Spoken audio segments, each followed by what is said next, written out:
Good evening students. उसमें थोड़ी सी problem हो गई थी हमारी इस वीडियो में। ये वीडियो हम दोबारा स्टार्ट कर रहे हैं। तो हम करेंगे यूनिट सेकंड का बीसीए का एक टॉपिक करेंगे, कम्बिनेशन, है ना। हमें देखेंगे कम्बिनेशन क्या होता है और ये कहाँ पे यूज होता है ना। कम्बिनेशन का मतलब क्या होता है? सिलेक्शन। परम्यूटेशन क्या था? इससे पहले हमने परम्यूटेशन में क्या किया था? अरेंजमेंट की थी ना, उसका मतलब था अरेंजमेंट। इसका मीनिंग है सिलेक्शन। कॉम्बिनेशन का मतलब क्या होता है? सिलेक्शन। ठीक है, तो हम कॉम्बिनेशन को डिनोट करते हैं मैथमेटिकली। यदि आप इसको देखो तो मैथमेटिकली डिनोट करेंगे NCR से, है ना। सी का मतलब क्या है? कॉम्बिनेशन है। एन का मतलब है total number of items. R आपने उसमें से क्या करना है? सिलेक्ट करना है। तो ये आपका बन गया कॉम्बिनेशन। इसको उत्पन्न करने का इसको फार्मूला होता है भाई, फार्मूला होता है n factorial by r factorial into n minus r factorial. ये फार्मूला होता है। कॉम्बिनेशन का फार्मूला क्या होता है? NCR में आप ओपन करोगे तो हमारे पास बन जाएगा n factorial by r factorial into n minus r factorial. ये हमारे पास बनेगा, है। n क्या होता है यहाँ पे? n आपको पता है, n होता है हमारे पास टोटल आइटम्स, है ना। और R आपके पास होता है जितने आइटम्स आपने क्या करने सिलेक्ट करने, वो होता है जो आइटम्स सिलेक्ट करने, सिलेक्टेड आइटम्स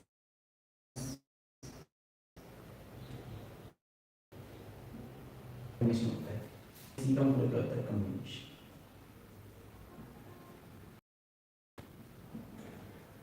ये है भाई आपका कॉम्बिनेशन, है ना।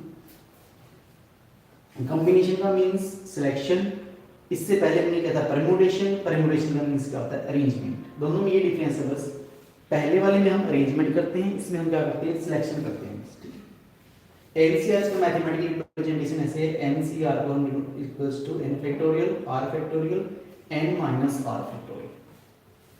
ठीक है, यहाँ तक किसी को कोई डाउट है?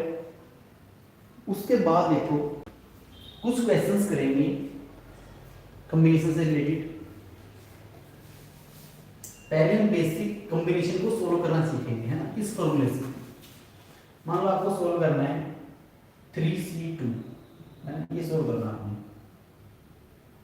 तो कैसे सोल्व करोगे? 3 हमारे पास क्या बन जाएगा? n बन जाएगा। यहाँ पे क्या आ जाएगा? 3 फैक्टोरियल।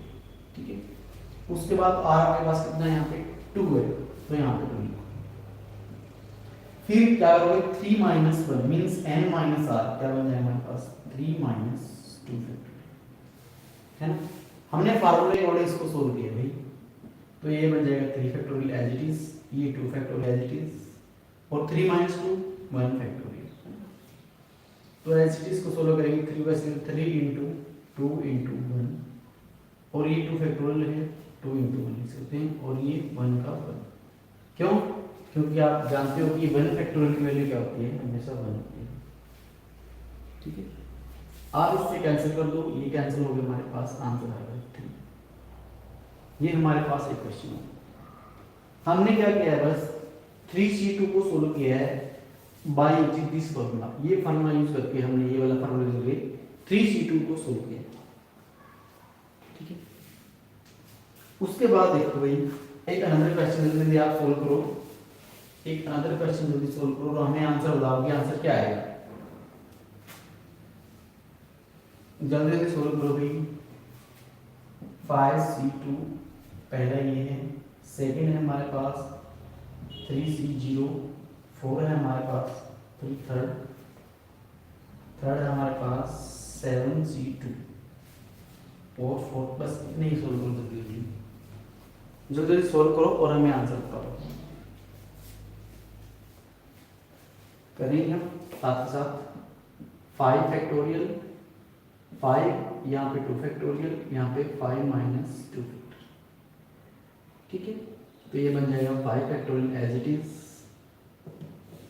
ये 2 फैक्टोरियल बन जाएगा, और ये बन जाएगा 3 फैक्टोरियल। फिर ओपन करेंगे 5 इंटू 4 इंटू 3 फैक्टोरियल और नीचे आ जाएगा हमारे पास 2 इंटू 3 इंटू 2 इंटू ये बन जाएगा। फिर कैंसिल कर दो, जो कैंसिल हो रहा है इससे तो ये कैंसिल हो रहा है हमारा पास, इससे ये कैंसिल हो रहा है, तो आ गया हमारे पास 10। बताया किसने आंसर 10? ऐसा कुछ टेस्ट है इसमें आंसर 10 निकाला है। उसके बाद देखो सेकंड में देख लो, कोई बात नहीं, इसका होता है तो ठीक है, नहीं होता तो हम करवा ही लेंगे। 3 चीजें की निकालते हैं हम, 3 फैक्टोरियल बाई यहाँ पे 0 फैक्टोरियल और यहाँ पे 3 माइनस 0 फैक्टोरियल, ठीक है। उसके बाद हम सोल्व करेंगे 3 फैक्टोरियल एज इट इज, यहाँ पे नोट लिख लो, कल भी लिखवा था मैंने ये नोट कि 0 फैक्टोरियल की वैल्यू में 7 होती है, तो हमारे पास 0 फैक्टोरियल हो गया 1 और ये 3 माइनस 0 तो 3 बन जाएगा इंटू 3 फैक्टोरियल, ये तो कैंसिल ही होगा हमारे पास। दिया किसी ने बना आंसर, ठीक है।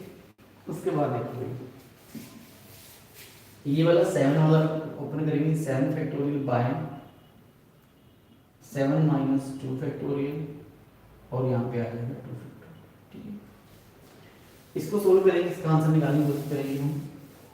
7 फैक्टोरियल एज इट इज, यहाँ पे बन जाएगा 5 फैक्टोरियल और 2 फैक्टोरियल है, ठीक है।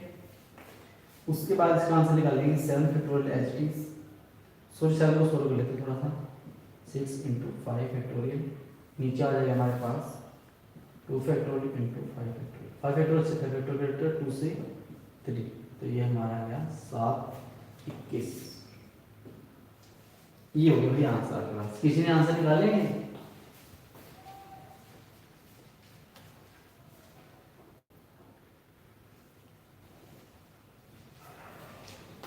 एक आंसर, एक लीडिंग आंसर दिया है, कमेंट आए 60 वाला तो रॉन्ग है, पहले वाला 1 वाला सही है और एक 21 वाला सही। साथ साथ कमेंट करो भाई, आंसर निकालो, कमेंट करो साथ ही साथ।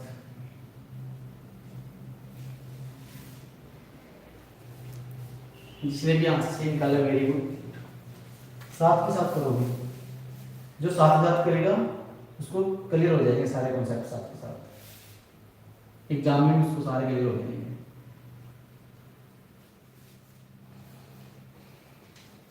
अब हम कॉम्बिनेशन की टाइप करेंगे आगे,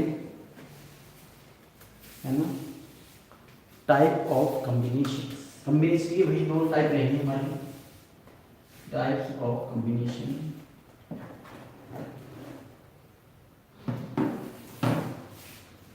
सेकेंड टॉपिक है भाई हमारा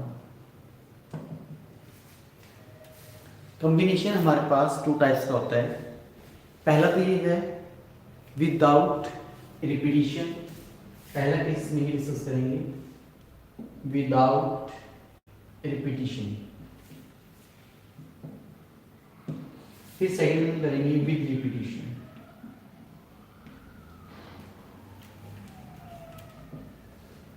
है ना, विदाउट रिपीटिशन और विद रिपीटिशन में क्या डिफरेंस है? जो आप सिलेक्ट करोगे, है ना, जो भी आप आइटम सिलेक्ट करोगे वो रिपीट हो सकते हैं, है ना। विदाउट रिपीटिशन में क्या होता है, रिपीट नहीं होंगे, एक बार एक आइटम सिलेक्ट होगा, है ना। लेकिन विद रिपीटिशन में क्या होगा, एक बार जो आइटम हमने सिलेक्ट किया दोबारा भी आप उसको सिलेक्ट कर सकते हो। तो ये हो गया हमारे पास रिपीटिशन वाला केस। तो इसके लिए फार्मूला क्या बनेगा? पहले वाले के लिए फार्मूला सेम रहेगा, इस वाले के लिए फार्मूला क्या बनेगा? NCR हमारे पास सेम फार्मूला बनेगा, n factorial r factorial n minus r। अब सेकंड वाले के लिए फार्मूला थोड़ा चेंज हो जाएगा। सेकंड वाले के लिए फार्मूला में क्या डिफरेंस आ जाएगा विद रिपीटिशन वाले केस में? पहले वाले केस में, उसके बाद विद रिपीटिशन वाला देखते हैं क्या बनेगा। विद रिपीटिशन वाला फार्मूला हमारे पास बनेगा n, साथ साथ लिखते रहो, साथ साथ लिखते रहो भाई, n plus r minus 1 CR, ये फार्मूला बन जाएगा भाई रिपीटिशन के केस में, है ना।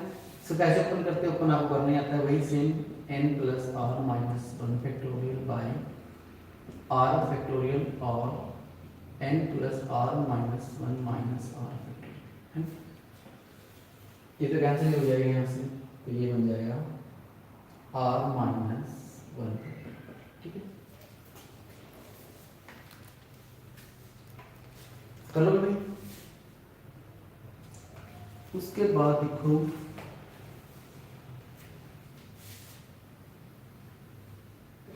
ये दोनों केस कर लिए हमने। उसके बाद बस एक केस और करना बाकी है हमारा, वही सर्कुलेशन वाला, सर्कुलर कॉम्बिनेशन। उसके बाद थर्ड है सर्कुलर कॉम्बिनेशन। इस वाले केस में फार्मूला क्या बनेगा, बस वही आप लोगों को बता रहे हैं।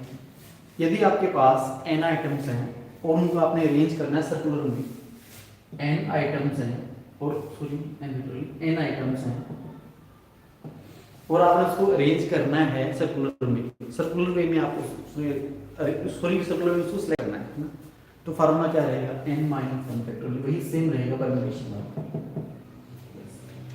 ये आपका था पूरा का पूरा सॉरी कॉम्बिनेशन। उसके बाद हम क्या करेंगे, अब प्रोडक्ट देखेंगे कि दो यदि हमारे पास कॉम्बिनेशन में टर्म्स हैं तो उसका आंसर क्या आएगा। ये पूरा हो गया भाई आपका कॉम्बिनेशन। अब क्वेश्चंस करेंगे हम लिस्ट। पहला क्वेश्चन ये है, यदि हमारे पास n से स्टार्ट सिंपल कर लेते हैं पहले, 5c2 इंटू 3c1 क्या आंसर आएगा भाई, पहले मिल देख लेते हैं। जल्दी जल्दी बताओ क्या आंसर बनेगा, जल्दी बताओ भाई। 5 से 2 का आपको सोल्व करना आता है और 3c1 का आपको सोल्व करना आता है, सर क्या आंसर बनेगा। तो सबसे पहले 5 लेंगे, 5 factorial by 2 factorial into 5 minus 2 factorial, फिर मल्टीप्लाई है 3 r as it is 3 factorial by 1 factorial 3 minus 1